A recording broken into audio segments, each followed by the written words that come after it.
Hey guys, Jen here. As I listen to episode 4, I begin to ask myself, why am I a Democrat and what is wrong with the party? First off, a lot of the Democratic base has expressed that the party should run on Medicare for all. Although, I agree with Medicare for all, it has to be sold to the voters. This is a huge monetary expense, and how will we pay for it? With some GOP voters already staunchly thinking that Democrats want to give away everything for free, especially to the poor. What? Without realizing that Medicare for all would provide better outcomes and would cost less. This is just a thought. Thank you for your time. Guys, whoa, it's Dills here. I'm not trying to bring politics into the show, but for April Fools, I thought it would be great to go back and read an email that we had received in the past. Because in 2018, a political show came out called The Wilderness, and we used to get emails like this all the time. By the way, that was one paragraph out of 4. We used to get emails like this all the time. I'm going to regret this April Fool's joke, aren't I? I can already feel the angry emails coming in. So let me just apologize in advance. And let's go talk about some RuneScape. This is a terrible idea.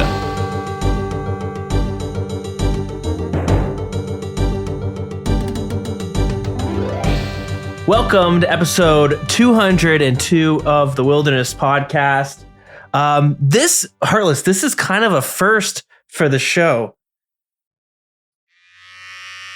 We got our first sponsorship deal going on right now. Damn. It's it's a trial run for a month from the one and only Manscaped.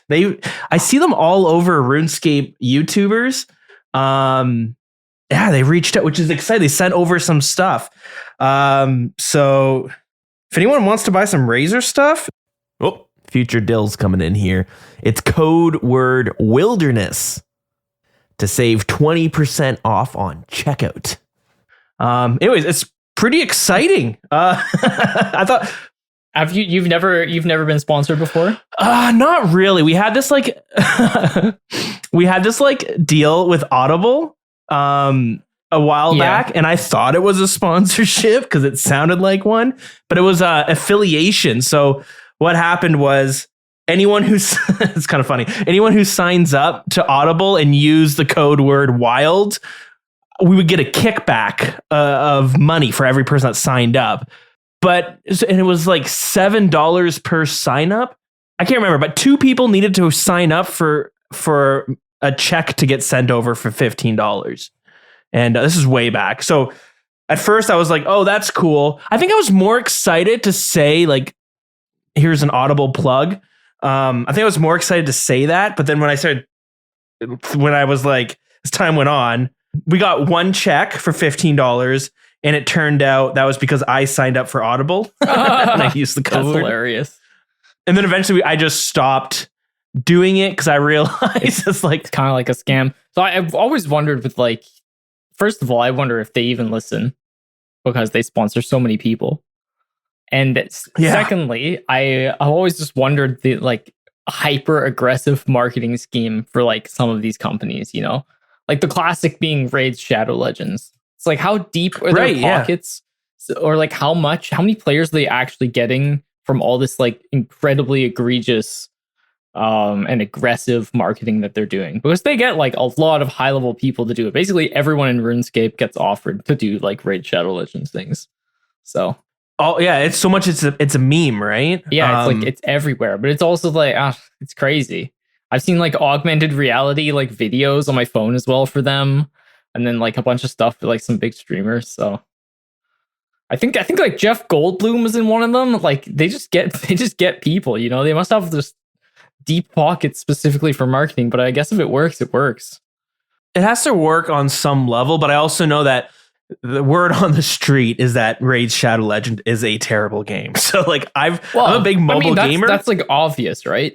To anyone watching, it seems pretty obvious that it sucks.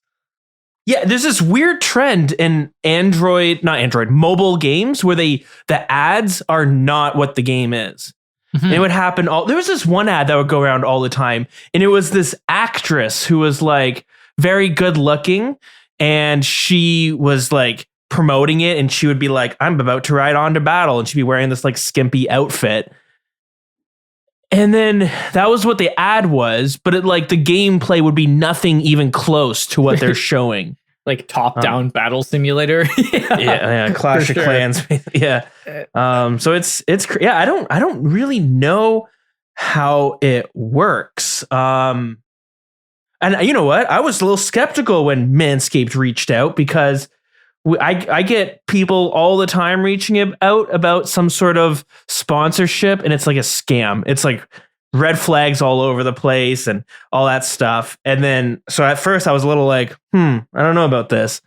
So I went on LinkedIn, which is like Facebook, but for business, even though it's pretty much Facebook reskinned. But anyways, I was like digging in. Okay, who is this guy? And then it turned out legit. Because they sent over a bunch of stuff. So that was pretty cool.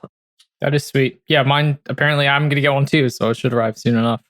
And then we can have a good discussion. But yeah, I'm how exciting! Maybe we'll shave on the podcast. I hate shaving, so hopefully, fair enough. Hopefully, this is a game changer. I haven't tested it out yet. So, anyways, enough about that. It's RuneScape. We got RuneScape stuff going on. There's a whole whack of news to talk about. I'm gonna speed through them, and most likely we're not gonna get to all of them on this episode, but that's okay. Yeah, we're kind of playing catch up here, aren't we, for the last few months of updates? Yeah. February was a bit of a lull. I've been pretty busy in real life stuff, so not many episodes came out between beginning of February and now. But a lot of updates and dev blogs have come out, which are pretty massive in one way or another. But the first thing, we don't even really need to talk about this, but Leagues 3 Shattered Relics is over. It finished earlier this week. So yeah, that's if you're playing Leagues. That's my feelings. Yeah, no, it got extended, of course. Probably unnecessary in the end, but I mean, maybe some people couldn't start right on time and it was cool for them. Yeah, for sure. We got Next got achievements, and we saw some PvP updates happening in the ways of loot keys. So if you play Deadman mode, when you kill someone, they would drop a key and you get access to the bank. It's similar, but it's just the inventory they have on them. The rewards for Leagues 3 look really, really good. I don't know if you've managed to check them out. I've seen them. Yeah. So the Elite Void looks so, the range one specifically looks so cool. Like the hood changes, it like kind of attaches to the body, and it looks like the Sisterhood people near the Nightmare. Oh, interesting. Which I really like. Obviously, the Tentacle Whip looks insane. It's like glowy and almost like ethereal. It's a chain. Yeah, it's a chain. And then we have, I can't remember the last thing, the cannon. Yeah, the cannon's pretty interesting as well. The cannon's cool. And then they got the rune crossbow. I don't know why they did the rune crossbow. I haven't even seen that one, but I mean, yeah. Maybe for those Iron Men out there who still have the rune crossbows at raids. Yeah, true. What else? The Wilderness also got a new tinkering to the PJ timers. Plus, we have it's a relatively big change as well, so it's worth talking about. And the clans system got a bunch of new broadcast notifications that you can tinker with. Heartless, I know you're a big fan of the chat spam. Don't get me started. I feel like I can watch you when we had them all enabled. We'll talk about it. We had them all enabled for like a week, and I think I could watch you like slowly like losing your mind. Yeah, it was driving me crazy. And we have Raids 3, the Tomb of Masket rewards. They've tinkered with a bunch of them. So yeah, we've seen some tinkering going on there. I think that's pretty much it. Yeah, that might be it. Yeah, what have you been up to? What's new in game or out of the game? Let me see. Not really much, dude. Honestly, I've been running a lot of challenge modes. Nice.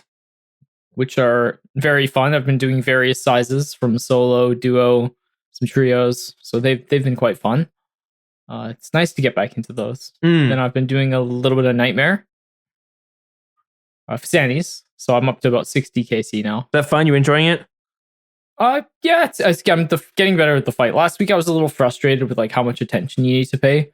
But I think when I've got a couple hundred KC under my belt, it's going to be not chill, but it will be certainly more like Corrupted Gauntlet. Fair like enough. A little bit more grindable when I'm really comfortable with the content. And then I've tried a little bit of Nex as well. It's hard to find teams for Nex. That's the only thing I'm struggling with. And I can't help but feel that they're going to release some kind of solo version of it eventually. I think they have to, because it kind of sucks. Like, yeah, it's great money. Like, don't get me wrong, but it's so hard to find teams it's the best money in the game by like a large margin per hour.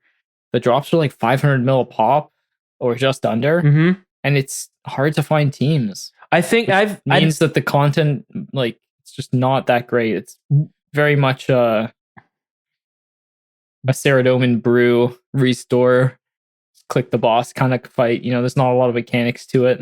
A lot of damage you just can't really avoid. Do you think the reason it's hard to find teams is because people find the fight boring, so there's less people actually doing it for fun? Yeah, it's just boring and a little bit tedious. Yeah, interesting. Like we were saying, there's not many many mechanics to Nex. You just kind of, make sure you're high health, make sure you kind of stand in the right-ish spot, and just click it, and it's basically just a DPS check and a supply check. It's an interesting fight. I still see people complaining about it from time to time, about the fight being kind of a snoozer and the fact that the Torva helmet looks kind of lame. I mean, those are kind of separate issues, but for sure. Yeah, but it's something that I wonder if it's just like, this is just how it is. And I think that it is just going to stay the way it is. Maybe hard mode, they might change it up. But, I see the same thing with like Corp. Corp's different though, because Corp's it's like a legacy boss. Like, it's from back in the day. It's not a port from like RS3. It was in the game back in the day, and it was meant to be a huge group boss. Yeah. And they just haven't really changed it, which is fine because it's kind of designed the way it is. You can still do it in huge teams, and it's pretty fine. It doesn't have any mechanics to it, but it's an old school boss. But Nex is like a new boss. I think maybe we were just expecting a little bit more than what we got from the fight in the end. I think we see Nex as a new boss, but when they were both created, they both kind of came out around the same time, if I'm not mistaken. Like generally, I'm gonna look it up. I'm curious. But yeah, I've always thought Corp is not a great boss. Corp came out in 2008. Wow, that is much sooner than I thought. Okay, that's like five or 2 or 3 years earlier than Nex. Yeah, so quite a few years before Nex. Either way, it just feels a little bit bad right now. And I just wouldn't expect such a new and like the boss can make you really wealthy if you put in the time. I don't get me wrong, I do have fun doing it with friends. Like, it's definitely a blast. But it can be tricky to find teams if your friends aren't online, for sure. Interesting. Yeah, so I'm not sure. I think something's gonna have to break there. And like I said, 15,000 brews to just hit Torva is a little bit dicey. Yeah, so, that's a lot. That's a lot. That's like years worth of farm runs and collection. Oh boy. So I'm not really sure. Either way, I'm just gonna kind of chip away at a bunch of different stuff. There's no real goal right now, which is kind of leaving me in like a weird not burnt out place, but I feel a little lost at the moment. Yeah, you're probably asking yourself, now what? Kind of, yeah, because it's like, do I do some skilling and like max? That's kind of slow, or do I, like really sit at a boss and grind? I'm starting to get to the point where I've got so many items. The things I go for now just take forever. But the way I like to play the game is to pick one thing and do it to completion. Right. Okay. And with the current grinds that I have left, it's rather hard to just pick one thing and do it because they're all like hundreds and hundreds of hours. So you're talking like Inquisitors, Torva, CMs for the kits and dust and finish up Cox, even Tob to like finish up a Scythe. Like, those are like hundreds and hundreds of hours each one. And ideally, I would like to just pick one and just do it to completion, then do the next one to completion. But it's not really the kind of content you can just purely grind. It might drive you crazy. So I think I'm just going to have to figure out what to do. I'm certainly not burned. Just kind of a little bit lost at the moment on direction. Yeah, that's fair. And it happens. Yeah, that can be tricky. Yeah, what do you do, I guess, when you finish a goal and then you have the whole Like now what? Like you climb to like- the top of the mountain. I've always had goals, and I have this huge list of items. It's just getting to the point where the items on the list, the good ones to go for that are like actually meaningful for the account, are just so many hours. And the content is difficult to just sit there and just like sit through and just smash it out. I think most people have a hard time when they sit down and they say like, and I think we ruin a lot of this stuff for ourselves by putting an hourly rate on something. But I mean, you can't help it. Yeah. And then you sit down knowing, okay, this is going to be an 100-hour grind. It's hard to start that because you're like, holy shit, like is this even going to be fun? Sounds not like 100 hours is grind is like not that bad for like an end game item. Now that sounds crazy to people, but like I spent like 60 hours getting that corp ring so that I could get 2% more. I enjoyed every minute of it, but like to get full Inquisitors is like 300 hours. Yeah. Okay. And it's not chill. That's another thing is the 4 remaining pieces of content aren't exactly chill, and they take either teamwork to get like top and next, or the solo fights themselves are quite challenging. And require a lot of attention. So there's no like chill grinds left like Callisto, or I guess I could do some corp. That would be an option. Try and get the other sigils. Yeah. But maybe I'm just in the raid 3 waiting lobby. Yeah, maybe. Either way, I'll probably just kind of skill hop for a little bit and maybe get some skills out of the way finally. And yeah, we'll see how Raids 3 comes. The blog post is looking good, so we'll have to talk about that a bit more. Anyways, how's your week been? My week has been good. Not as much RuneScape as I would like. I got a young kid at home, and he's at a stage where it was great when he was little because I could hold him with one hand, use the other hand on the mouse, and do what I need to do on RuneScape. He's getting bigger now where I can't do that. So I'm playing a lot more like single player games. So I was like trying to play Dying Light, and that game's really hard. So when I realized I suck at it. That game is so fun. Dying Light? I love it. The first one I played with my girlfriend, well, I'd go over to her house and she would always fall asleep early at like 9 o'clock. So I was always been a night owl. So I just stay up playing night. Like it's the only game she had. Nice. So it's like, or that I was interested in. So I just grinded Dying Light for weeks. It was so fun. It's fun. It's friggin' hard. Are you playing the second one? Or no, I was playing the first one because it's like $10. And I was like, oh, hell yeah. And I heard it was really good. I love those kind of games where it's like an open world and you have missions, but you can like kind of go and explore stuff and do side quests. It's a lot of fun. It's a zombie game, and there's a lot of parkour. When there was a game that came out called Dead Island, and it had so much hype behind it, and I was so excited, and the game kind of overall kind of sucked. This is what this is what Dead Island should have been. I think this is what they wanted it to be, but not quite. They kind of missed it. It was fun, but it's really hard. And I died a lot. I'm not playing it anymore. I shelved it. I'm done. Oh shit. Okay, fair enough. All right. So let me quickly say what I've been up to on RuneScape. So I have done a little bit. I've been playing a lot on my Pure. I've been doing a lot of PKing. Actually, I finally got to a spot where I'm happy to PK on it. It's not quite max, but it's pretty close. I can fare up against other people pretty well. So I've been doing a lot of Rev Caves PKing, and that's a really good spot to PK. I will say that anyone who wants to get into PKing and you have a Pure, Revs Caves is the place to go do it because you'll find PVMers and you'll find lots of bots, actually tons of bots you'll find there. And you find a lot of other PKers, and they're not all that great. So you don't have to worry. So I did a bunch of Rev Caves PKing, and it's been so much fun. I've been having a blast.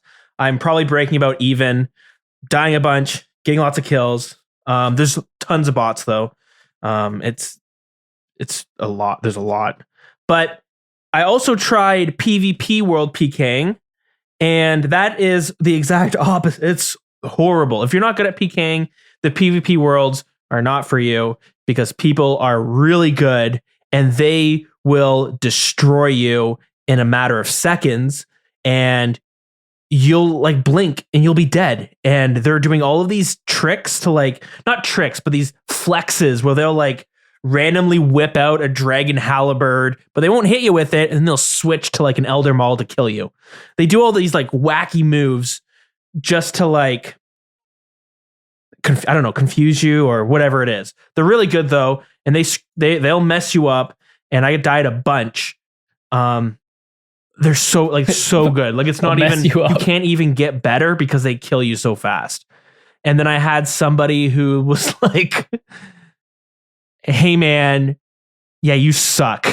And he was like, "I'm not saying that to be a dick, but you should probably not PK here because I've just watched you die like 5 times in a row and like you don't even eat food. You didn't even have a chance to eat that they kill you so fast."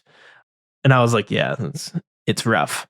So it's pretty brutal out there, but yeah, so I did a lot of rev speaking, which has been a ton of fun. But one thing I wanted to mention, real quick, sort of, I kind of found this weird underground scene of possibly gold farmers. I don't know what's going on there actually. I needed to imbue my berserker ring on my pure and I think my archers too. And I didn't want to do Nightmare Zone because it was pretty slow and it was kind of expensive if I was going to be using just prayer potions. And somebody recommended that I go do Soul Wars to imbue my rings. And then they recommended me going to one of the boosting Soul Wars friends chats. So basically they have it so no matter if you win or lose, you'll get as much points as possible, which equals about 30 or so. And the whole idea is you can imbue your ring in like an hour or an hour and a half. It's supposed to be pretty quick. And so I joined this friends chat. I kind of have to learn how it works. There's like all these rules that you can't find anywhere. You just have to figure out and hopefully not do anything too wrong or they'll kick you out. But it was pretty interesting. You're not able to chat in the actual friends chat. Like you're muted unless you have an actual rank. But they would have people giving out commands and then they would have a bunch of other people who would translate and say those same commands in a different language. Yeah, it was it was interesting. But it just seems like kind of weird. What was happening was their worlds would get crashed a bunch. And it was always by another clan. Or there was another like 3 clans that would like they would crash the worlds that the boosting wouldn't work anymore. And then we'd have to find a new world.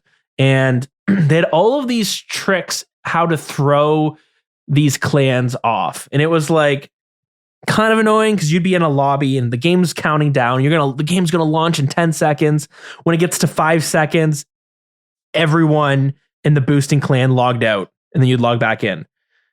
And if you missed it, then you were stuck in this like really long and barren Soul Wars game, trying to figure out what the hell you're gonna do. It was just like really strange. I was like, why is this seem like such a complex system for like Soul Wars boosting? Like, why are there crashing clans? It doesn't make any sense. So I was kind of watching what was happening on my pure when I was doing it. And then eventually I got my imbues done, but I was like, I still want to see what's going on. So I'm going to go on my main and I'm going to maybe try for the pet while I'm boosting, but I just want to figure out what's going on here. And I was higher level than like everyone except for the people calling the shots. And eventually I got kicked out. I got like banned from the server on my main. And I wasn't sure why. They just kicked me for no reason. And it wasn't because I wasn't doing it properly, because at this point I already knew what to do. I had no idea why. So I was asking in the public chat, like, why did I get kicked out? What happened here? And then some guy was like, yo, message me here, DM me and I'll tell you, like, I'll tell you what's up. So, okay. And he was from one of the crashing clans. And he said they probably think you're a crasher because you're such a high level and you have really good gear. Because that's basically what we do. And he was like, if you want, though, you can join our clan and we crash their games, but we make sure we always get the most amount of points. So we're the best points per hour and we ruin their games. And then I was like, well, like, why? Like, okay, well, why do you crash? And he was saying that mainly because their server, the boosting scene is full of gold farmers. They're just like low level gold farmers. And I was like, oh, I don't know if that's true because I could never really confirm it. But I was like, is that why there's a bunch of people who are like, you know, they say it in a bunch of different languages when they're giving out commands? I don't know. Everyone's like really low levels and they seem to grind it out all the time. And I started looking up people in the boosting clan, and they all had, so a lot of people that were like level 50, 60, 70 had a ton of zeal points. And I was like, oh, that's like, it's not good gold per hour. I don't know why. It's kind of confusing.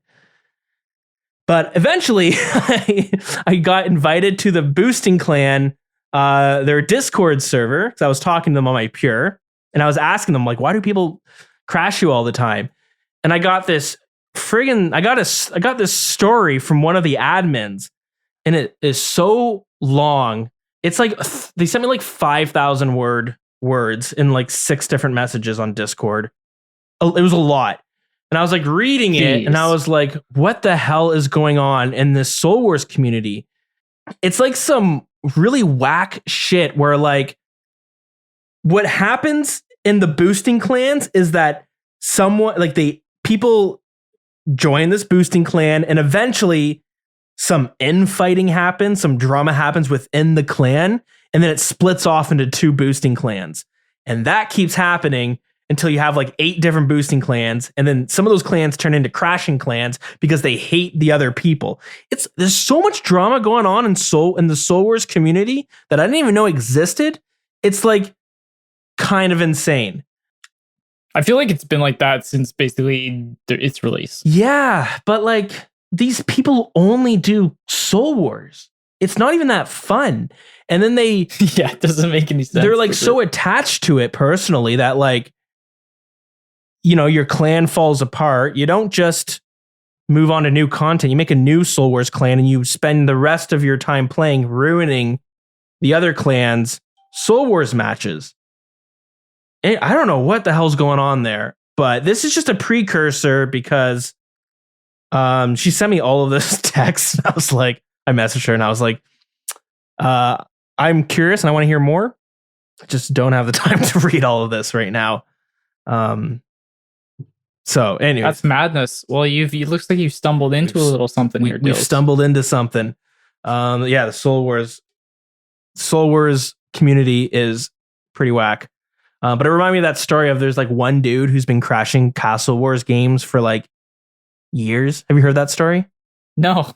What? There's like one player that like his only goal is to crash. I don't know if it's a Castle Wars boosting clan, but he just griefs Castle Wars games. And he's been apparently doing it for like years, like so long that you're just like, oh my God, like why? Why? That's like all your life is just crashing. Yeah, it's crazy.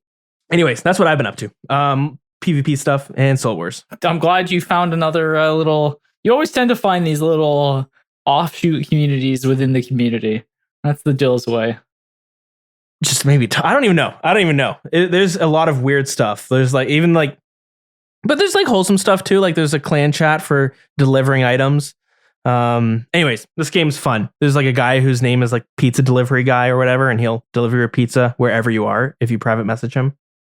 It's pretty cool. Anywho, so yeah, what a weird game. I didn't mean to like leave such an intense cliffhanger on the Soul Wars thing, but I thought it was strange. Had to bring it up, and maybe there's more to the story. Maybe there's not. We'll maybe find out. Maybe we won't. Maybe we'll never talk about it again, and that's okay too, I guess. We shall see. Yeah. Anyways, we got a lot to talk about. Anything you want to mention on before we jump into the news? No, let's do it. All right. First things first. Nex achievements. Some combat achievements came out for Nex, and a bunch of loot keys. Well, not a bunch of loot keys. Loot keys came out for the Wilderness, which is part of the reason why I was been doing a lot of PvPing as well. So they've added some combat achievements to Nex. You know, they wanted to wait, feel things out before adding it right away, and they'll do the same thing with Raids 3. Yeah, pretty on par for the course. I haven't really seen too much chatter about it. You have any thoughts one way or the other about Nex combat achievements? No, not really. They're pretty easy. You finished most of them with 1 kill. And then, they're just really straightforward. There's not much to them. Yeah, kill Nex without dying. Kill Nex while a player is coughing. Kill Nex with only 2 players inside the arena at the start of the fight. Yeah, they're not going to hold you back from getting your achievement diaries done. That's for sure. That's good. I was going to say in bigger news. I don't know if this is bigger news. Some people aren't going to care at all, but they've added Deadman mode style loot keys to PvP. You can go to a guy named Scully, I believe, in the Ferox Enclave, and you can pay 1 mil and you'll have this enabled. And what this does is when you kill someone, they die and they drop a key, which will have every item that they had equipped and in their inventory. So this way you don't have to bring a looting bag, and you don't have, you just get a lot, you get all their stuff. So when I saw this, I was like, okay, that's cool. Is that really that big of a deal? I don't know. It just seems like quality of life. But when I started doing it, then I realized that this kind of did add it was a little bit deeper than I thought it would be, because you have a skull over your head that will indicate how many keys you have, and you can only have between 1 and 5 keys. Yeah, so basically, when I'm out there PvPing in the Rev Caves and I see someone with 2 keys, you're like, shit, this guy might be 10 levels higher than me, but I'm gonna risk it, because if I kill them, I'm gonna get 3 keys. I'm gonna get his keys, and I'm gonna get the 2 keys he had on him. And it just adds this dynamic where, like, if you have keys on you, you become a bigger target, because people are gonna want that, even if it's nobody. You don't know how much is in the actual keys itself. And not just that, though, suddenly it becomes worth it to go PKing people more so at the Chaos Altar who are doing bone runs. Because normally, I love the Chaos Altar for PKing, not because you can kill the people who are leveling prayer there. You usually don't get much, but I find it's a great spot to bump into other PKers who aren't super great. And you can easily step out of the multi-zone, so you don't have to worry about a team jumping you.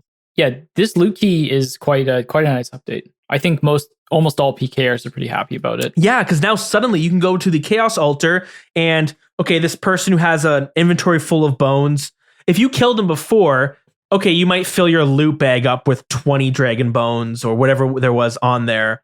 But then you're like, now what? Now I just have to leave, because I can't, no matter who I kill, I won't be able to really loot their stuff. But now you kill them, and all their bones will take up 1 inventory slot, which is really cool. So that's that. But sticking to PvP news, we had PJ timers and, of course, clan broadcast systems. Yeah, this is a big change, actually. So, okay, so my understanding, let me know how. Do you know this system thoroughly? The PJ timer? Yes. I always find it so confusing when they explain it, because they write out like scenarios, and then I'm like, I'm more confused than when I was. But I know the idea is to prevent singles teams. So teams that people that team up on one person in a single combat zone. So basically they could like dump their specs into you, then step back and let their teammate jump in and dump their specs into you. And they could take turns one at a time, really chipping you down. But this is a way to prevent it. Basically that. So essentially the old PJ timer was something like 9 seconds. I can't remember what it is, but it's enough time where, let's say one guy is on you, he freezes you, or like dumps his claws into you and then freezes you and then steps under, or just so that you can't hit him back. And then his friend sits there spam clicking his claws on you, and then the person starts getting on you. So you can just like change. Basically, you can change who is on the person. You just need to make sure that they can't fight back against you. So by standing underneath them is a great way to do it. So what singles clans do, I'm very familiar with how singles clans works, because that Callisto clan that I was kind of involved with when I was doing the Callisto grind. Right. I often would watch them in Discord or like wherever, like killing people, and it takes quite a bit of coordination. Basically what they do is they get some guy who's like in not the biggest risk, like maybe a mil or 2 with an AGS up there working down the target, whoever it was. Usually it was another high level PKer. Then finally they would sort of run down south and they would freeze them and run away. And then someone with teleblock would get on them, teleblock them. And then they would get someone on with then they start dumping specs. And then finally they'd bring on the big boy that has full ancestral to like finish them off, right? Catch all the freezes, everything like that. So that's kind of how the singles clan. And it sucks if you're like a lone PKer in singles where you're trying to fight in singles fights, but you have to be worried about singles clans coming and just kicking your ass. Yeah. That's a problem because RuneScape is like power in numbers. Like, so this has fixed that by adding the PJ timer, basically extending it by a few seconds. So now if Johnny freezes you and steps under and you spam log out, you will log out before the other person is able to get on you. So basically it's just giving you a little bit of extra time. So yeah, it's pretty cool. So now people, obviously singles clans hate this because now they can no longer PK as a group in singles, which is kind of against the spirit of singles, but it's also changing the game pretty drastically after a long period of time. So I see both sides of the story here. But I think ultimately it's probably a better change, but yeah, it's kind of killing clans, which, I mean, the average PVMer is like this is good for you guys. And it's not like singles plus where you can get you can still box monsters. So if you're PVMing in the wildy, you can still, get away. It's just giving you more of a chance to escape. And it's giving PKers more of a chance to bring a lot more money. So now you'll see people in actual singles areas risking like tons, like we're talking both stuff you'd see in Rev Caves, because they know they're not going to get stacked by singles teams. So that's essentially the change. It's been well received and poorly received. Like people like it and hate it for the reason that I said. Basically, singles clans hate it, and there's quite a large number of them. And solo PKers quite like it. So yeah, I've mind you, even solo PKers don't like it for this reason, is that it kind of kills the sort of was it like the sort of just clanning vibe of the wilderness? So like getting together with your boys and fighting against other groups of people. It's just kind of killing off the wilderness a little bit more. People are saying because now everyone's going to go to Rev Caves. But I mean, you've seen people at Chaos Altar. I think overall this is a good change for the game. Yeah, I did and too. A much better update than the singles plus everywhere. But I think there's still more that needs to be done to the wilderness to make it better.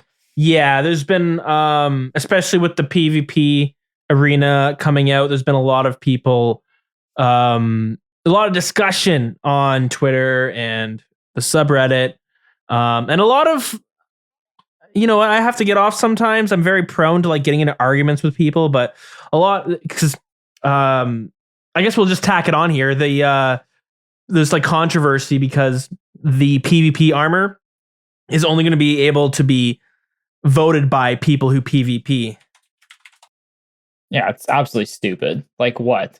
That's ridiculous. This is ridiculous. You know what? I get it, but at the same time, I used to not think people spite voted content until it was the free to play teleblock changes, where it would get voted no every single time. And it could only be done by every people and members. And and eventually they just brought out anyways.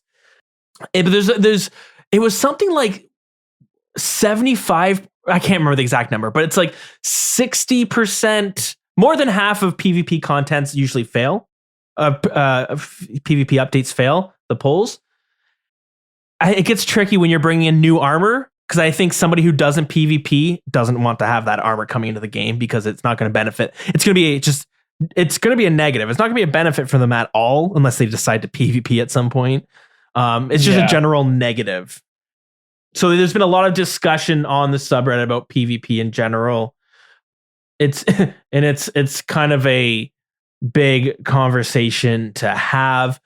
I mean, excluding certain people from voting is ridiculous. Yeah, but in my opinion, like you really like, I understand like it's just for PvP people, but why don't you just? I think a much better way to do it would be to just bring on a panel of players, PvPers. Maybe get people from clans, get people that are singles PKers. Just bring like an expert panel and just have them be consultants for what the wilderness should look like. Come up with a plan with them and then just freaking implement it. And have PVMers in there too, like people that pet hunt, people that do this and that. So that you have like both sides kind of coming to like, what do we want the wilderness to be? Because I think you need to answer that fundamental question before you go ahead and just make changes to make it better. PVMers and PKers want different things from the wilderness. So I think you need to really find what your goal is before you just start making changes. And I think that asking the general community for their opinion is terrible because most of them don't know what they're talking about, I'll be honest. I think the whole polling system is sort of getting to a point where like we don't really need it anymore. You think we should get rid of the polls? Almost. Yeah, because I think most people are uninformed about their decision making. But then you see the same thing about the democratic process in general. Like I do like it for certain things like rewards, etc. But at some point, I think just consultation, the form of consultation should be different than just a player poll for certain types of content. It's kind of hard to explain. I don't know. I think it's just like I get a little old in the tooth for certain updates. It's like it's like a double-edged sword because I mean totally. I my gut instinct is to be like 100%. I agree with you. I think it holds back a lot of things. Things take longer to come out, and I think even possibly some good updates get ruined because of the polling system. That being said, Jagex, if you could just be consistent with your quality of content, like damn, it's like I'm like, yeah, do it with the polls, and then I look at some of the shit that Jagex polls brings out, or even things they polled. Like it's like, how can you sometimes be so out of touch? I don't have any examples right now, but you're totally right. Like they are out like on what players want, like bring out like the 6 Jad challenge, for example. Sure, yeah, like, weird stuff like you that. You pass on a poll, like nobody cares about that. Like that's not important. Like why do you even need to poll that kind of content? Like if you're gonna just put a minimum effort into something, just add it into the game. Sure, like who cares? Maybe the bigger content needs to be polled, like I don't know, armors and stuff like that, but I don't know, man. It's a tough choice whether the polls stay or they go. It's a completely separate discussion. But as far as strictly people, like only allowing certain people to vote on a poll is like a bad idea in general. Do you feel the same way with like Iron Man updates? Do you think non-Iron should be able to vote on those? No. Yeah, maybe I'm just contradicting myself now. I don't know. It's hard. But how do you decide who is and who isn't a PK? Yeah, I know. They said they have that's the problem. Like it's very easy to say who's an Iron Man. And if the issue only affects Iron Men, then yeah, only they should be able to vote on it. Like, should we bring Blood Rune packs into the game? Yeah. I guess that technically affects other people, but if they're bringing them in at like 600 GP a pop, then it really only affects Iron Men, and then it's up to them if they want the change or not. Yeah. Then again, there's certain sectors of the Iron Man community that think it's like already getting too easy. So I don't really know. It's hard. It's a very difficult topic to navigate when it comes to like. I'm just saying, like, even the ones with Iron Man, you're getting into like dangerous territories when you start to just restrict certain amount of people to vote on the poll. Mm-hmm. Whether it's Irons, Ultimates, whatever, like PvPers, only PVMers, like how do you decide in that case who gets to vote? And I just think it's generally quite dangerous. Yeah, it's tricky. Like I'm curious to see like in real life if we only let like back in the day when they only let landowners vote. Like there's going to be obvious biases coming through if only a certain sector of the community gets to vote. Yeah. Which could negatively affect the rest of it. So if you only let PvP people vote and then they leave certain PVM content in the wilderness, like there's still going to be PKing PVMers and they make up a huge portion of the player base. So, you know, the votes of those polls will affect those players as well. Like back in the day, you know, if the landowner was voting on the poll, well, most people didn't own land back in the day. So, but they were equally affected by the laws. I'm just saying it's dangerous territory. And you have to really think about what are the effects for all of the people involved. Mm-hmm. Yeah, things get dicey. And then what constitutes an integrity change versus what is just a change that we should put onto the poll, you know? Mm-hmm. Like is an integrity change to like change the wilderness bosses, or is that something that should be voted on by the player base? You know, is it an integrity change to increase the drop rate of next, or is that something that should be voted on by the player base? There are lots of things going on. Yeah, and I think it's hard, and I think most players will vote selfishly. I don't know if that's a good thing or a bad thing. Well, of course, it's just human nature. Yeah. Like everyone's going to vote for their best interests, and they should, frankly, because that's what voting is all about: is voting for things that in your best interest. Sometimes you can vote for like what are the best interests of the whole group, or like what's best for the game. But yeah, you're totally going to be voting, with your personal experiences. And that's just how it works in real life too. So it's challenging. So if most people voting on a poll says, should we, I don't know, add these rewards to should we rework the wilderness bosses? Most people would say yes. Should we add the Vesta's longsword to the loot tables where it can only be used in the wilderness? It's not going to pass because that's going to be used against PVMers farming the freaking farming the minions, like the monster, the new what am I trying to say? Dilsey caught me finally. They're the ones who are going to be trying to farm the new bosses in the wilderness. So obviously they don't want PvPers to use the new Vesta's longsword against them. So it's not going to pass the polls. But maybe if you put that to a poll for just PvPers, they would want it into the game. I don't know the answer to that question. That seems like when they step in and say, oh, well, one part of the people want this, another group wants this, we're just going to make an integrity exchange and decide for ourselves so that we don't have to bother with the polling system. Yeah, I think they polled to, okay, so a long time ago, back when Monkey Madness 2 first came out, and they had the heavy ballista. Anyone could use the heavy ballista. You didn't need to complete Monkey Madness 2 to use it. So what you had is a lot of void PKers who'd wear full void and they would have the ballista and they could shred. They didn't need to do anything except for just shoot you with the ballista and you're probably going to die. And they didn't have to switch to any weapons, switch to anything else. They had to just sit there and boom, they're going to hit high. And I'm pretty sure, if I remember correctly, they polled, should we fix this whole void ballista PKing? And it failed. And then Jagex was like, okay, well, we thought it was going to pass. We're just going to go ahead and change it anyways because this shit sucks. Yeah. And they would have, like, Imagine Group Iron Man failed. Yeah. They polled it after working on it for 2 freaking years, and then they polled it. Now. And there was all this hub about, like, oh, what if it fails? I would have loved to see it fail. Not because I know it wouldn't have come into the game. I would just been really curious how they would have put it into the game. An experiment, yeah. Because they've worked so hard on it. There's no shot that they're going to let it just dead project like Artisan, they're just going to get into the game some other way. So that was a fake poll, in my opinion. Well, but then I see things like the warding skill, where I was pretty for the warding skill coming into the game. I was really wanted to come in to get a new skill, and it was very mixed. It ended up failing.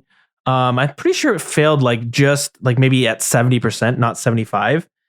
But now when I look back on it, I'm glad it failed because that would have been a pretty lame skill to bring into the game. It fits and it works with all the other skills and all that. But do we really want to fletching 2.0 or crafting 2.0? Exactly. Yeah. So it's like if we do away with the polling system, Jagex would have just brought that into the game. I don't know if that would have been fun. Anyways, it's hard to say, isn't it? Yep, it's the polling system is flawed, but it's certainly flawed. But is it better to have it than not have it? That's the ultimate question. Or should Jagex just continue to do what they do and they'll decide what things should be pulled and what things shouldn't? I wonder, the part of me that leans towards it being good is because how many times Jagex is like, we're going to do this. And the whole community is like, people are like, what a bad idea that is. You guys need to fix that. And they were like, yeah, maybe we should. That has happened a lot. It certainly has. So I do see the merits of it. I'm just bringing up the point that it's not always the greatest thing in the game. Yeah, because most people don't vote for the best for the game. They vote for what's best for them. Of course, they want more money. Whatever brings them more money, let's do it. Yeah, and like I said, it's totally to be expected. Yeah. So, and that's the downside of the poll, right? And then you got people who are voting on things that they have no idea about, like, should we change the scav? Let's just say there's a poll. Should we change the scav loot table in raids? 60% of, I don't know, let's say 60% of the player base who vote in that poll, the majority of who are deciding it have never even stepped into their foot into chambers. Mm-hmm. So how can they possibly make an informed decision? Yeah. So then what? Do you only get people who have raids KC to vote on the poll? I don't know, but then you're getting into this problem where it's like you're selecting the group of players. Yeah. You're excluding a certain population of the player base from voting, which is just slippery. It's a slippery It slope. is a slippery slope. Into deciding who gets to and who does not get to vote. So certainly interesting. It is. Yeah, it is. It has got them this far, at least. Yep. But there it is. There's the PJ timer. Shit, I just went on a huge tangent there. I can't wait for the PvP arena to come out because I know you're gonna go. I don't hate PvP. Like, I do think I have a pure myself. Yeah, I think it's just it's a very polarizing part of the game because most times when you die, it's just like a loss of time. You have to go back and grab your stuff or whatever. It's an inconvenience. But you die in the wilderness, you lose a bunch of stuff. You know, I've been doing a bunch of revs PVMing as well, which we'll get into in a second. Anyways, I overstay all the time, but I get PK'd and it will now tell you how much you lost. And it hurts to see, hey, you just lost 2 mil. So you didn't just lose time. Now you lost actual money. So it's polarizing. People get upset. Totally. All right, what's next up on the list? Okay, next we have the clan broadcasts. A bunch of clan broadcasts. Now I got you all heated up. We'll get into this. If you are in a clan, which I highly recommend it, this game is much more fun when you have others or when you're surrounded by others, even just to ask questions and to game with. If you're not in a clan, the clan wild is always open. But yeah, in the clan system, they have this broadcast system that they have, and it features a lot of different things. Like if a player gets a valuable drop, it'll say Heartless has received an Elysian Spirit Shield, whatever it is, whatever item it drops. The clan leader can set a threshold for when these broadcasts happen. So for that example of a valuable item, if you wanted to, you could set it to 1 GP and you could just every drop will get broadcasted into your clan. So you can GZ somebody on a bones drop. But yeah, so they've added a few more. So before this new update, we had the following. We had achievement diaries, quest broadcasts. We had level ups. So if you got like 99 or like level 90. And then we had the loot and combat achievements. They have since added a bunch more. So they've added PK broadcasts. So when you die, when you get PK'd, you can have it set so it broadcasts and lets everyone know that you died and that you lost however much GP you lost. That one's brutal. That one is brutal. They also have the same thing, but if you kill someone, you can set a threshold for announce it when you've killed somebody that had this much GP. They've added a collection log broadcast. So anytime you unlock a new item for the first time, they have a hardcore death broadcast. So if you're a hardcore Iron Man and you die, you can have that announced in the clan. Also brutal. Mm-hmm. And then they have the personal bests. So if you're speedrunning Zulrah or some boss, they'll tell everyone how well you are doing. So they have a bunch of these that you can actually tweak. And I think they are a cool addition. Again, I think the clan system is still a great foundation. We need a little bit more. It's been almost a year now. We're missing a bunch of stuff, but that's another topic of discussion. Totally. Yeah, it's obviously you're saying I got triggered by these. I felt they were very spammy. Like we turned them all on just to test them out. Mm-hmm. And like they're cool in theory, but you just can't really regulate them because Jagex is like they're on or they're off. There's no customization involved. Yeah. So in a clan like ours, where you've got people ranging from just starting to, Inferno end game capes, players. Yeah. You like at the max Inferno capers, we're united by this podcast, which doesn't have any kind of requirements. So our clan tends to be sort of, spread out, which means people are doing all sorts of shit, which means you're getting all sorts of things spammed into your box because people are, I don't know, doing easy clues or, I don't know, getting their PBs at certain bosses. It's tricky. For maybe a clan like ours, it is tricky. You can't just have all of them on because everyone's doing everything. You have a PvP clan. chances are you're going to want to have your the PvP related broadcast probably on. If you're an endgame PVM clan, you're going to want your PVM clan broadcast on. You're going to want your loot, your collection log, probably your PBs. You probably want to see, someone getting a new PB because it's going to be pretty impressive. Whereas if we have a PB on, if someone's learning Zulrah, they're going to be sending over every kill time they got as they keep getting better. Will be getting broadcasted. It's great that you can have like a clan will have, the PVM related ones and now the PvP ones, and maybe the skilling ones will be on. But it can be tricky if you're in a general clan where it's going to kind of have to pick and choose what gets turned on. And it gets tricky too, where you don't get the customization where, I am a pretty big fan of the collection log broadcast. I think it's really cool to see someone unlocking an item for the first time. That being said, it's really easy to there's a few items on there that you could just get 20 items at the same time. That's 20 notifications that get sent out. It only happens once. Not that big of a deal, but there's 1,300 and something different collection log items. That's a lot. Now, if someone had a lot of collection log already done, it'd be kind of cool to see someone getting whatever item for the first time, especially for irons, right? Absolutely. Yeah. It'd be really nice to be like, oh, damn, this guy's doing this stuff. Yeah. But yeah, there's so many spammy sections to it. Yeah, exactly. Quite difficult. We need to get more customization to the clan system. But anyways, that's a bigger topic of discussion. But yeah, it's pretty cool though. I do like these broadcasts. They're a welcome change. Oh, we can finally customize the levels at which you start to get broadcasts. Yeah. So it's coming, it's coming slowly but surely. Slowly. We have probably one intern working on this on their lunch breaks.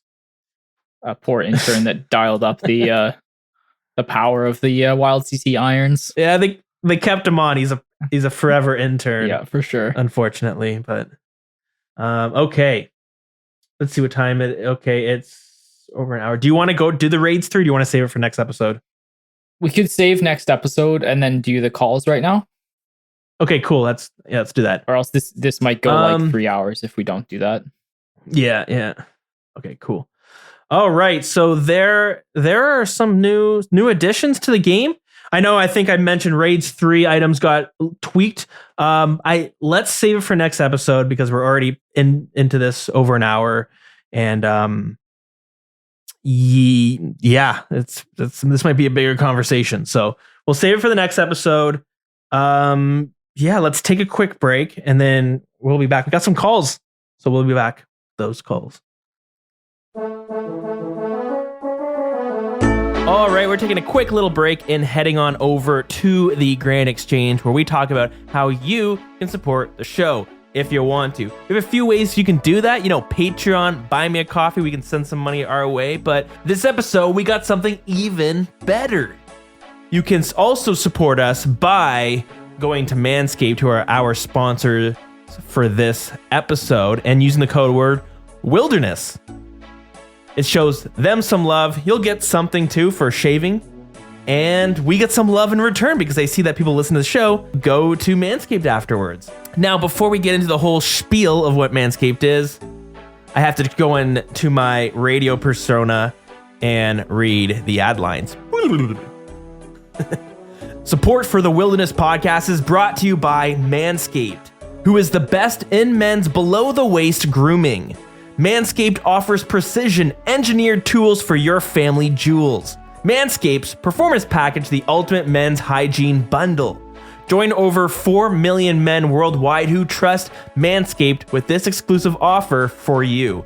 20% off and free worldwide shipping with the code WILDERNESS at manscaped.com. If my math is correct, that's about 8 million balls. That's pretty good, right? I've had to read ads for my day job sometimes, and I have to say that you guys, if you don't know, you probably should know, this podcast is not a full-time gig. This is a hobby. This is something I love to do. This is a passion project.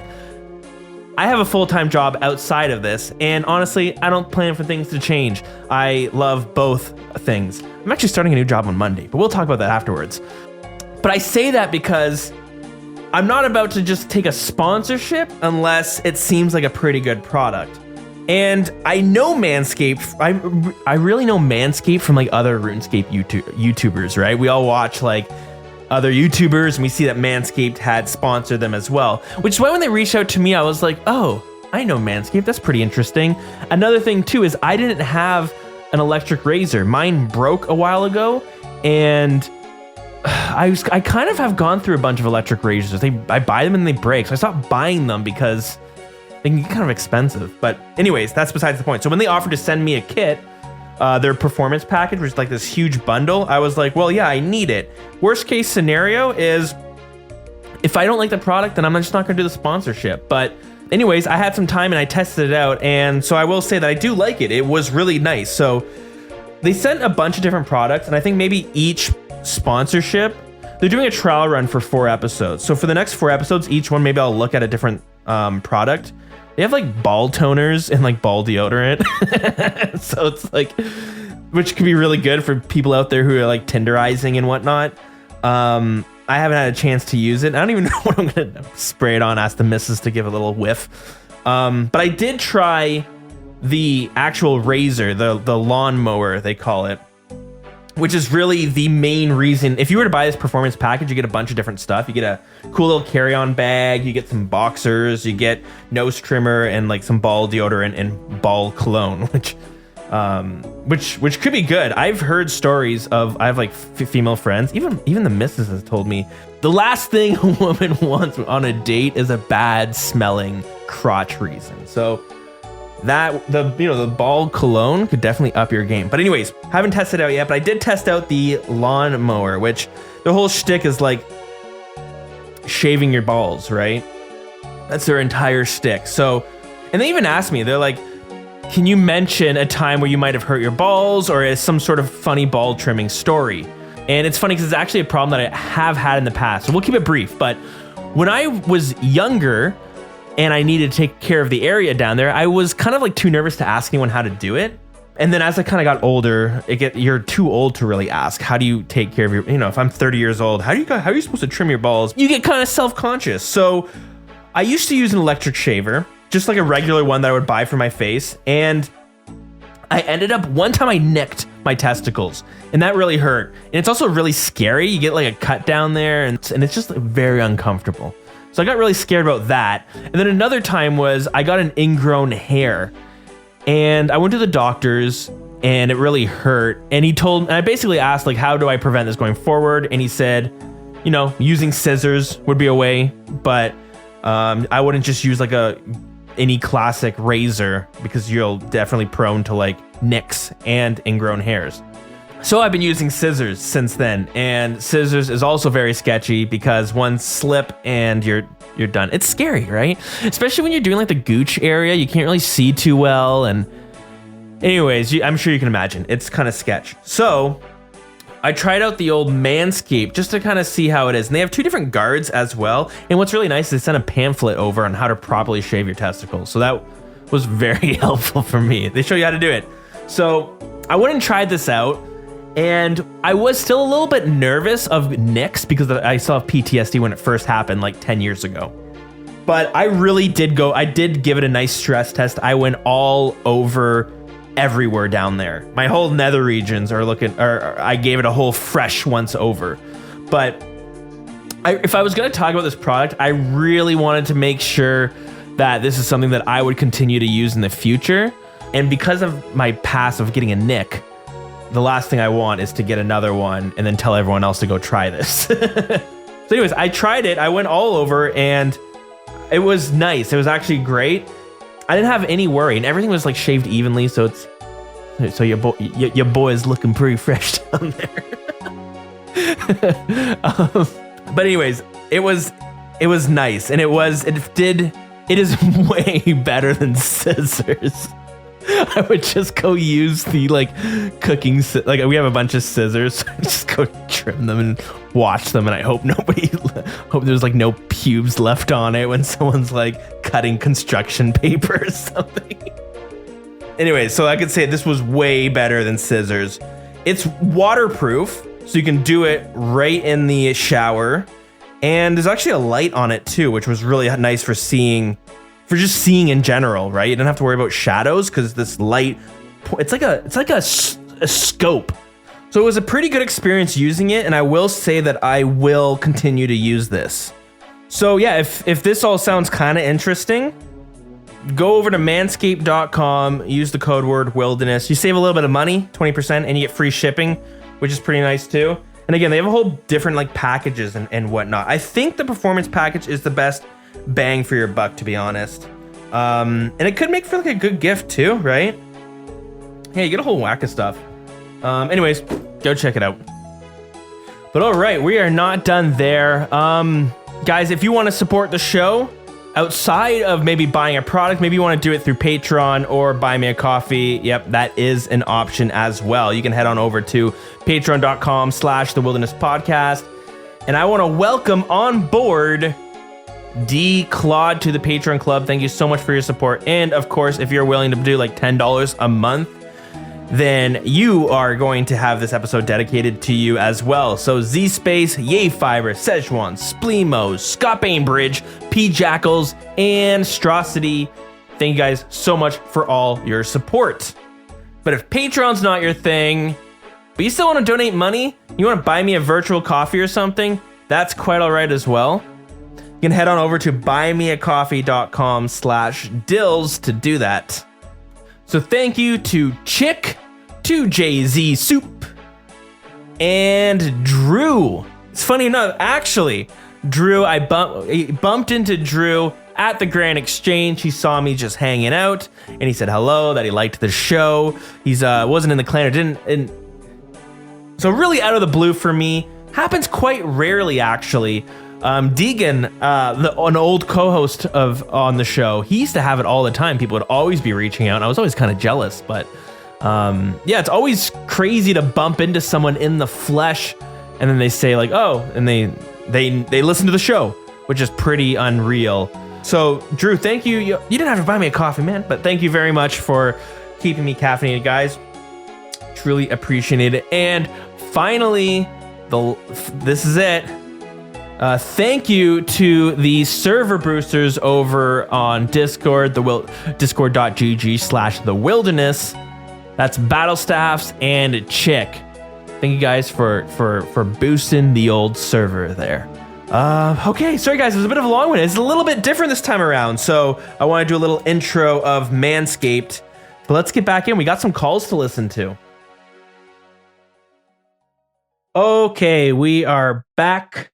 Yeah, we mentioned, so last episode I asked people to send in some PvP or wilderness memories that they have to call in and send those over. So we got a few of those. First one is from Tanko Styles. So let's hear it. Hey, Dills and Heartless, it's Tanko Styles. I wanted to share my story about PvP in the wilderness from back in the day. So yeah, for me, my friends and I, we created a free-to-play PvP clan, and we called ourselves the Pizza Bandits. Pizza Bandits? Kind of a funny name, but we got the name because our base was the bandit camp in the wilderness. And we got the name because we would notoriously make pizzas from the pizza base shop there and the cheese and tomato spawn nearby. So we would, wait for the ingredients to respawn, make the pizza, cook it, burn it, drop it, whatever. We thought we were so smart because, free food essentially. At least cheap food, but yeah, we regularly got outclassed by other clans, and sometimes just a couple of PKers could take all of us out because we weren't very good. But I remember being so excited after school every day. Just I was probably 9 years old, 10, I don't remember, but I was so excited every day just to get online to make pizzas, risk my rune armor, or sometimes I just bring adamant because I was just too scared to lose it all.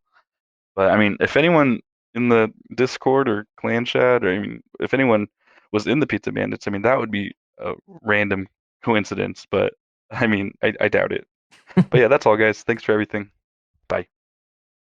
The Pizza Bandits, Tango Styles, thanks for sending that in. Yeah, we should do like a Lost Connections segment. Anyone from the Pizza Bandits? We found a clan leader. No, he didn't say he was the clan leader. Yes, that's sweet. That's sweet. It's funny. Back in the day, you would find a tomato spawn, and you'd be like, "Bro, unlimited. There's seriously unlimited tomatoes here. We can make like unlimited pizzas." And then you realize how inefficient it is. Were you ever were you part of any clans back in the day? No, not really. I just remember No. the like huge groups of people would just kind of get together and they're like, no, you want to team up? Sure. And they just roam the wildy and just like destroying people in multi. That's what happened. I joined a clan. Shout out to Demonic Shadows. Any of my Demonic Shadow boys out there? Get in touch. It's me. It's Bubba 12345. That was my name back in the day. I would find some random clan on the forums, and I just signed up for it, which was Demonic Shadows, and they had like a forum and all that stuff, and that was fun. We had our clan HQ, which was the Port Sarim prison, I believe it was, or a house nearby. It's funny. You had to have like an in-game base of operations. Yeah, it was fun. We had this one dude named, I think his name was like WizKid, and he was pretty chill. And every clan had these like free sites. I forget what platform it would have been, but everyone had these forums, right? There's like the classic forum look. I don't remember what website you'd go to get that, but every clan had it. And then this WizKid guy got pissed off at Hotmail. I think it was a play on Hotmail. Anyways, he was the clan leader, and he put WizKid in charge of like running the forums, and they got into a fight, and then he destroyed the forums and put all of this advertising to a new clan he was starting. Whew, pretty hectic. It was a clan of like 10 people, so it wasn't even that many, but like things got dicey. Yeah, anywho, not quite the Pizza Bandits, but yeah, not quite the Pizza Bandits. pretty good. I think the Pizza Bandits would have wiped the floor with you, honestly. They would have put you on their next pizza for sure. Yeah, probably. Was I good back then? What was I kitted out with? Probably Addy, because it's cheaper than Rune. Yeah, Pizza Bandits would have had you for sure. Yeah, plus they got the pizza, right? Which is probably, I think it heals more than free pizza. You get the anchovy pizza. You're pineapple pizza. I don't remember. I'm losing it. Tanko Styles, thank you so much for the call. Next up, we got That's Johnny T. Hey, Wilderness Podcast. This is That's Johnny T. Man, back then, RuneScape was the Wild West. This was back in middle school, between 2006 and 2008. First, learned about RuneScape through a childhood friend. We were both pretty nerdy. Didn't go out much. If we did, we shot some hoops or something like that. But anyways, RuneScape back in the day, especially in middle school, like we played it on the computers. Bullies would come in and like literally hold kids down and drop trade stuff to their account. Like it was insane. It was that big. And I knew nothing. I wasn't a member. I didn't know anything outside of Lumbridge, and even Lumbridge was like a Disneyland to me. Like I had no idea. Anyways, I get kitted out. I had a rune skimmy. Like literally, I know it was like the shit at the time, you know. Long story short, we go to the wilderness. There wasn't even a ditch to cross, if I remember correctly. Like we just crossed it, and then I couldn't click the pizza fast enough, and that my so-called friends like it took our stuff, you know. And then at that point, I realized that RuneScape's more than just a game. It's about trust. It's about learning about life. It's about all those things. But it was fun though. It was really fun. Yeah. But thanks. Bye. Yeah, RuneScape can be quite scarring. That's funny. Bullies coming in and drop trading. That was always the fear when I was in the library. That was always the fear that like you know, the grade 8s would come in and you wouldn't stand a chance. Put you in a headlock and drop trade over your full rune. Freaking PKing in real life or something. You're what the hell? You know what I mean? Like smite you. God damn, smite you for your plus. That was one. always the fear. Brutal. It reminds me. I had this kid that I was friends with, and I found out he played in school, so we both swapped passwords for what I don't know what it was. Well, I do know what it is now. It's all about hacking, but people always wanted your passwords and like, you're gonna play on each other's accounts. What's going on there? But this guy stole all my stuff. He was in my class. Like I don't know what he was expecting, but I had his password and he never changed his password. So I just logged into his account and took it all back. And I'm pretty sure I took all of his stuff too. They changed my password, but it's pretty wild. Johnny also mentioned the Wilderness Ditch. Were you playing around? Were you playing when the Wilderness Ditch got introduced? Yes, I was. Yeah, they brought it in because people kept getting lured. It was like people still kept getting lured after, but they just became more elaborate. They still happen. So I remember the rune crafting community lost their mind because every Abyss rune crafting trip would take an extra 2 seconds. And I remember they made a point. It's like, this is adding on 13 hours to the 99 grind or something like that. Some number because every extra 2 seconds to click over the ditch. And it was like this huge issue. But I mean, I don't know if Jagex even looked at the community at that time, but people were upset by the wilderness ditch. Nerds going for 99 rune crafting back then. I don't think so. Oh boy, yeah. Oh yeah. I think I had one rune crafting for my entire childhood career. No regrets. Yeah, I remember running the chaos altar, like having to run it, not using the abyss. I don't know if you've ever done it. It's a friggin' maze. We should do an event in there and see if you can get to the end of the chaos altar first. It is friggin', oh my god, you have to like memorize an actual maze. But Johnny also mentioned in the Wildy eating his pizzas, did not confirm or deny whether he was a pizza bandit. So maybe we found it there. Johnny, you'll have to get back to us. Are you one of the pizza bandits? Next, we have 2 pints. Hey, how's it going? This is 2 pints in-game name. I'm a microbiologist in Utah, United States of America. I'd like to start off by saying that the style of music and the arty music name is actually Baroque. Ooh, not to be pedantic, but just for knowledge. For wilderness memories, I'd like to mention one that is a new memory, but I'm sure I'll remember for a long time. So Jagex just did the whole updates with the loot keys and the singles PJ timer, and I kind of thought I'd go out to the Chaos Altar and minimal risk. So I start fighting this dude who is Venge PKing with full carols and a heavy ballista and an ancient god sword. And I literally have salad robes and a water stick with an Armadyl god sword. But he keeps up smite the whole time, and somehow I'm able to stack the ice barrage and the Armadyl godsword spec perfectly, and I kill this guy for like 12 mil. Brimstone boots, fury, all the good stuff. And I feel bad for that poor guy because I was risking under 200k tops, but I'll definitely remember that as my first big loot key PK. Have a good one, and thanks for the good episodes. 2 pints. Thanks for the call in. That is like the dream when you're PKing. You're fighting someone and you're like under geared. I always think of PKing like kind of. I used to watch a lot of UFC and MMA. I don't really watch it anymore, but I used to watch it all the time. It reminds me of it in the sense that like one guy could be destroying the other fighter the whole fight. It happens all the time. But that other fighter just needs to get one hit in and he could win the fight. There's this one, can't remember the fight, but it's in one of it's some like historical UFC fight. This guy got liver shotted and he was bent, or maybe it's a kidney shot, but he was bent over in pain and he couldn't stand up. And the other guy came running out, but the guy got the kidney shot, punched him, knocked him out and won the fight. But he was in so much pain, he couldn't even enjoy the win.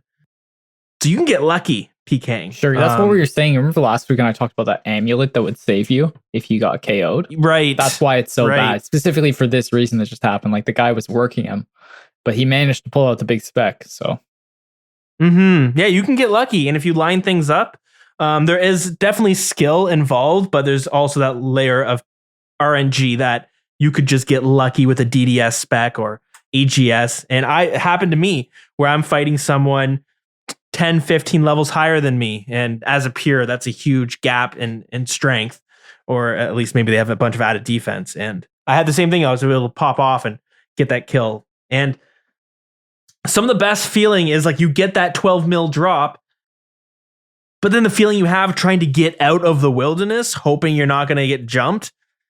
Oh, what a rush. And that's pretty unique to the wildy. It's kind of a unique feeling. You have all this loot and you just need to get the hell out of there. Yeah, absolutely. Quite exciting. 2 pints, thank you so much for the call. Next, we got Matakos 1. What is up, the Wilderness Podcast? This is Matt Akos 1 from Austria, and I listened to the show last night while biking in the snow. Must say, very recommendable, very peaceful. I wanted to answer the question from last week. So it's not exactly my first memory in the wilderness, but definitely one of my most vivid, probably my most vivid.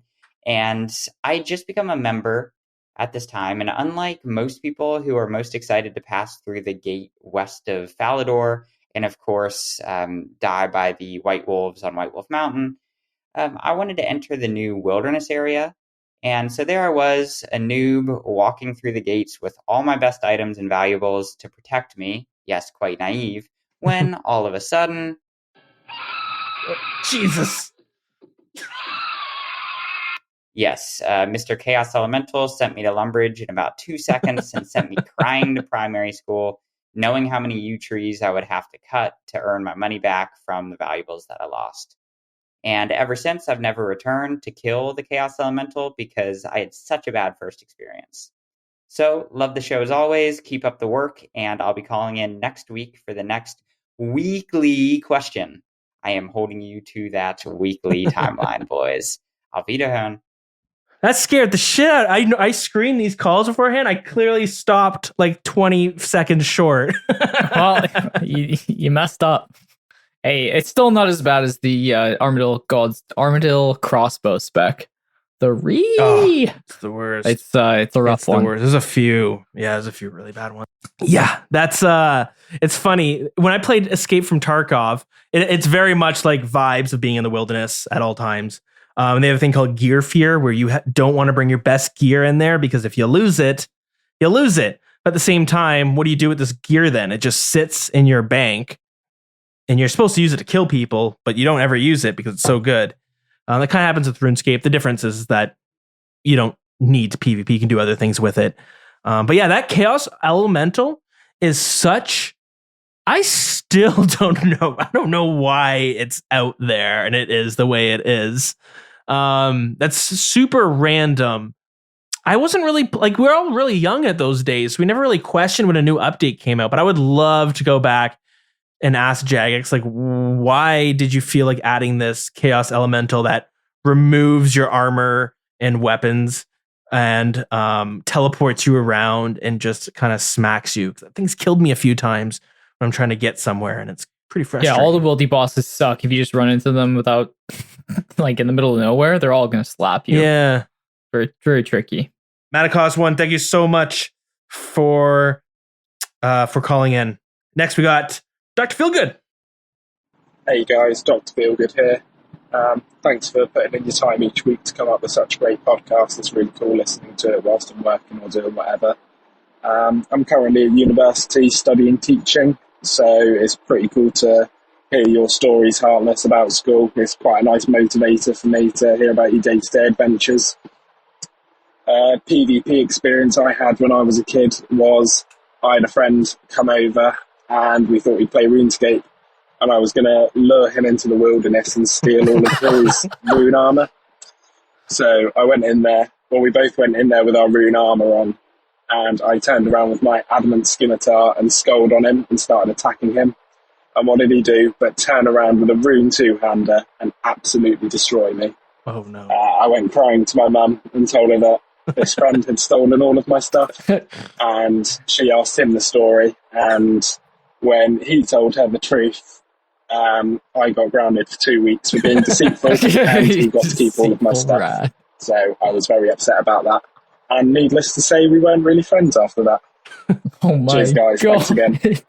Feel good. I think what we're getting to at this is that the wilderness, has it ever been a positive experience? We got one positive experience getting 12 mil.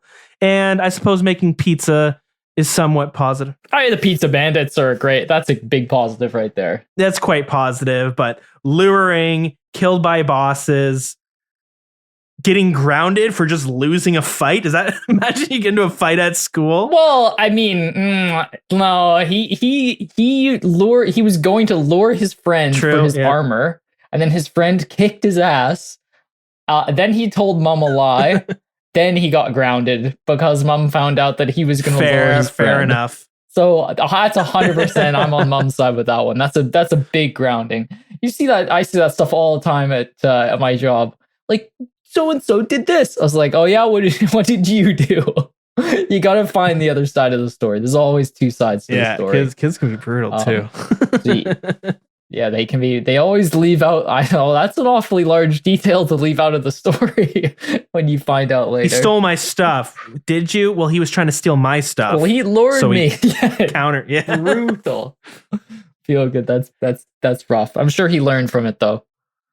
That's funny. Yeah, luring was so intense. I remember on my Pure, I had someone wanting to buy my Robin Hood hat on the forums. There's no Grand Exchange at the time, so we're on the forums, and he wanted to buy it. And he said, "Meet me." Oh my god, so obvious. Meet me in Edgeville, between Edgeville and Varrock, and meet me like on one of the hills, just like level 1 or 2 wilderness. Mm-hmm. And I was like, sure, I knew they were going to lure me, so I brought my Gmaul out. And of course, they come to try to lure me, and I was able to like almost kill them. Didn't kill them, but almost did. But man, that stuff happened all the time. And there was even like really popular lurers, like content creators. I've been on the search for years. I'm not even joking. Well, it's not a consistent search for years, but I revisit every now and then. Jojo3000 was a YouTuber who lured people all the time for a bunch of stuff. Like party hats, all this crazy stuff. And he had one video that was like my favorite video he ever made. It was like the most, it was very, very toxic. But when you're a kid, you think that stuff's funny. He lured a bunch of people, but then at the end of the video, he ruined a bunch of Pures. What he would do is he would do like this competition. He would get all excited, be like, oh my God, you're really strong. Could you kill 10 men in 1 minute in the Edgeville area with a bronze spear? And if you don't know, bronze spears always attacks on controlled. So they would take it and like, yeah, I could do it. And they get 2 defense and then cry. Pretty much ruined it. Yep. But all of their videos have vanished from YouTube. And I've been trying to find that one video because I remember I always thought it was pretty funny. I'm not a terrible person, I promise. I was a kid back then, but the music and all that stuff that went along with it, memories is what I'm trying to revisit. Anyways, I can't find it. I've been searching long and hard, and I hope I can find it one day. But yeah, luring. Gotta be careful. Yeah, guys, thanks so much for calling in. That was great. I have a question of the week. I'll ask you first. You don't have to even answer because I'm kind of putting you on the spot. But when we were talking about the pull system and we were debating, is it like the bad versus good? And it's kind of it's again a double-edged sword. It's got good and bad things about it. But what is your my question I'm going to put out there is, what is your unpopular old school RuneScape opinion?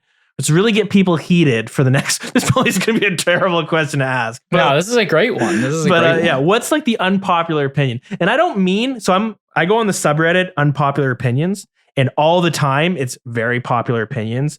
I'm not looking for that. When unpopular opinions, like people will say, unpopular opinion. I don't think Kim Kardashian is that special. It's like, shut up. Most people don't give a shit about what she's up to. So yeah, but yeah, what would your unpopular opinion be?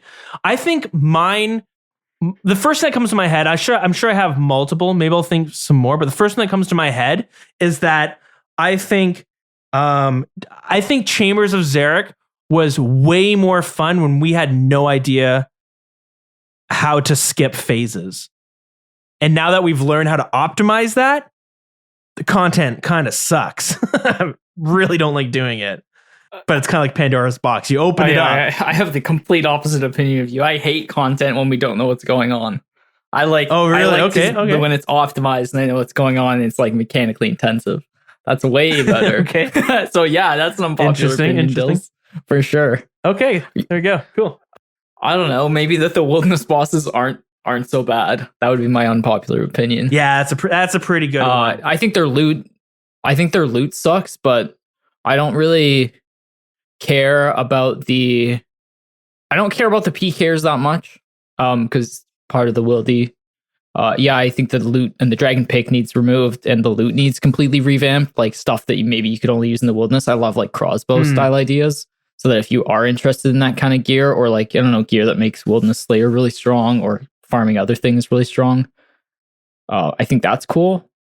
But I don't think they're that bad, because unless we move them into their own special arena, like Scorpia, we're always going to, as a player base, find the optimal way. And usually if it's out in the open, it's going to be some kind of safe spot. So I think they're fine the way they are. That's a good one, especially when you follow it up and you said the loot sucks, but the bosses are good. Because I feel the exact opposite. I'm like, I think the bosses kind of suck, but the loot's pretty good. So I'll go and safe spotting is. Yeah, and I think that's what most people are into that. But yeah, I kind of like the sort of chill vibes that they give. Like they're very relaxed.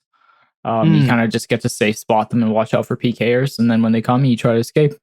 Very interesting. And I overall like the play pattern, and I have a lot of KCs at all of them mostly. So, yeah, Vedion is pure hell though.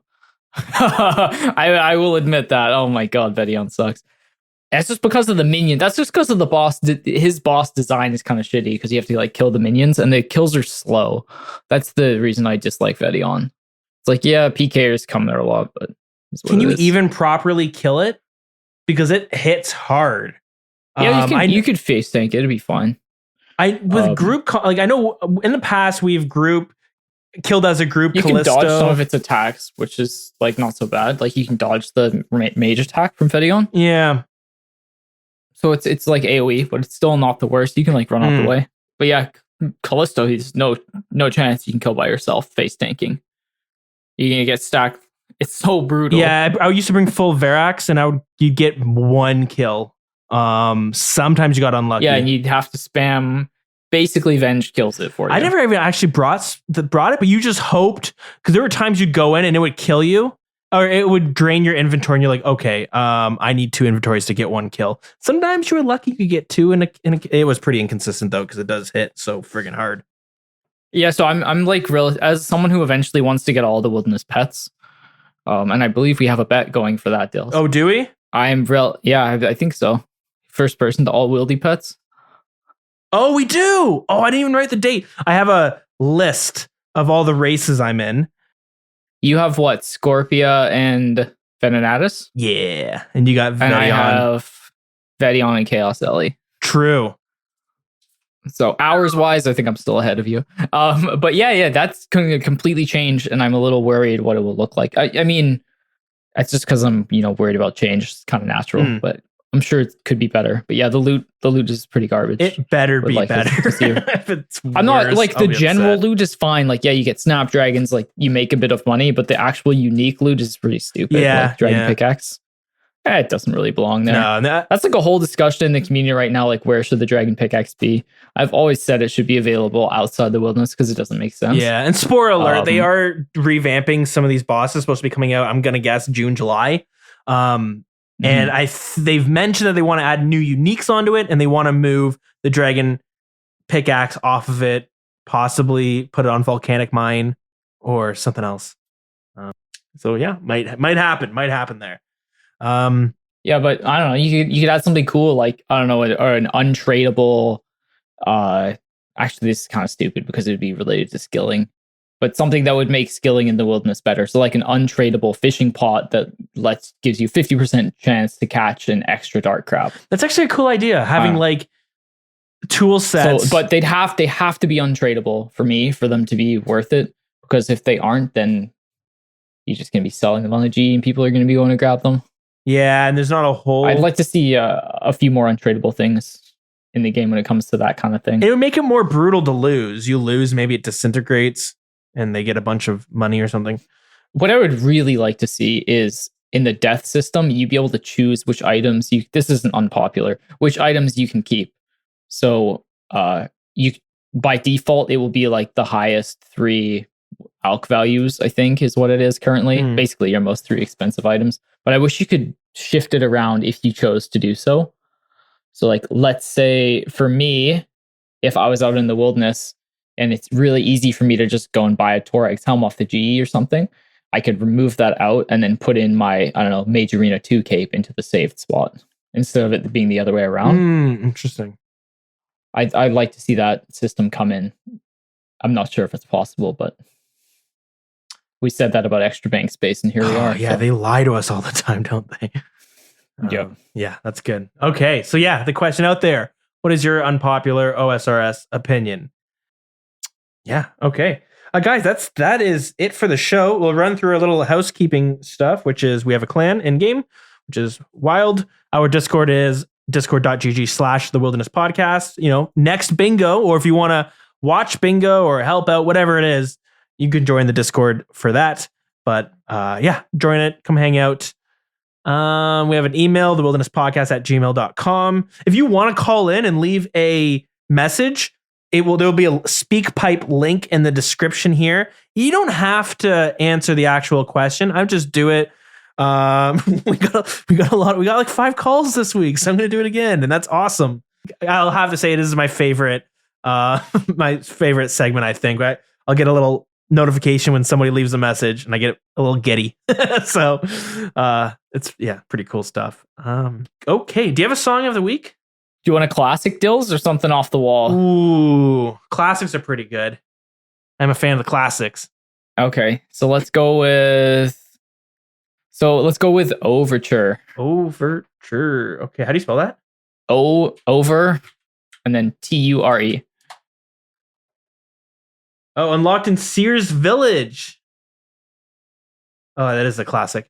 It's so good. My favorite city from back in the day. That's another. We can mention like what was your favorite area of the game from back in the day. That would be another great question. One. That was Bank Sale Paradise and Sears Village Bank. That's where all the good bank sales were. This one and Magical Journey are really, really good tracks. Mm-hmm. We should just back to back them, Dills. Let's hit the people with both. Yeah, maybe. The question because they're right next to each other. Like one Overture's near the bank, and Magical Journey is south where you're picking flax. So it would just go back and forth between the two tunes when you're stringing those bowstrings. So we should give the people what they want. Everyone was a noob back in the day, making their bowstrings and selling them. They want to relive the flax picking journey. Okay, we can do that. Yeah, this is the relive. This is a bit of a pilgrimage, if you will, back to your flax picking days. This is also a first. I don't think we've ever done multiple songs. Which Magical Journey? Yep. All right, this is also a first. Yeah. Wow, 202 really rearing up to be a first time. Lots of first milestones. Okay, it says analysis of the Magical Journey. The song focuses on strings, with the other voices being mainly timpani. I don't know what that means. Other percussion in a choir.